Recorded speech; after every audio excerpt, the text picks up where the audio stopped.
పల్నాడు జిల్లా నరసరావుపేట ప్రకాష్ నగర్ ఒక ఇంట్లో చోరీ. గాడిపూడి సుబ్బారావు భారతీదేవి ఇంట్లో దొంగతనం.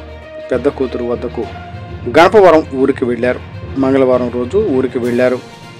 ఈరోజు 12 గంటలకు వచ్చేసరికి మెయిన్ డోర్ తలుపులు వేసి వెళ్లారు. వచ్చేసరికి దొంగతనం జరిగి ఉంది. సుమారు 45,000 నగదు, 100 సవర్ల బంగారం,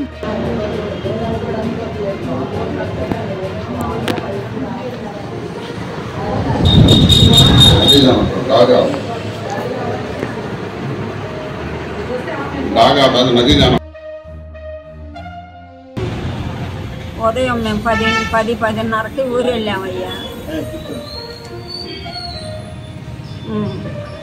ఏ ఊరు వెళ్ళారమ్మా? గణపురం మా పెద్దమ్మాయి కాడికి వెళ్ళాము.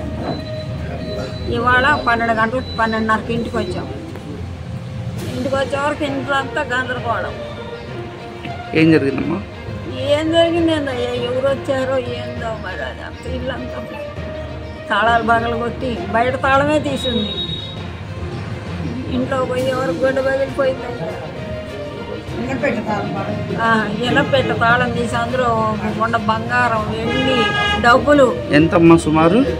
బంగారం కొంత చివరిలో ఏముంటుందో మరి ఎంత ఉంటుందో అన్నయ్య. పిల్లలు లేరు.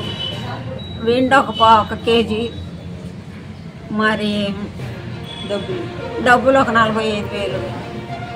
ఈ మొత్తం పోయినా అదే ఈ పోయినాయి కాక బంగారం కొన్న రసీదులు కూడా కనపడలే. మరి అవి ఏం చేసుకొని తీసిపోయారో అవి కూడా అందులో లేవు. ఒక లాకర్లో ఉండాలి. మరి అది ఖాళీ ఉంది బయట.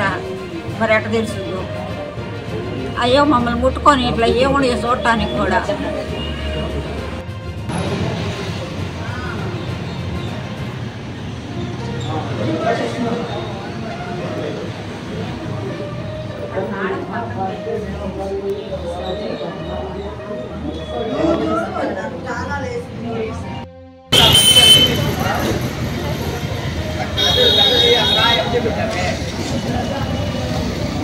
para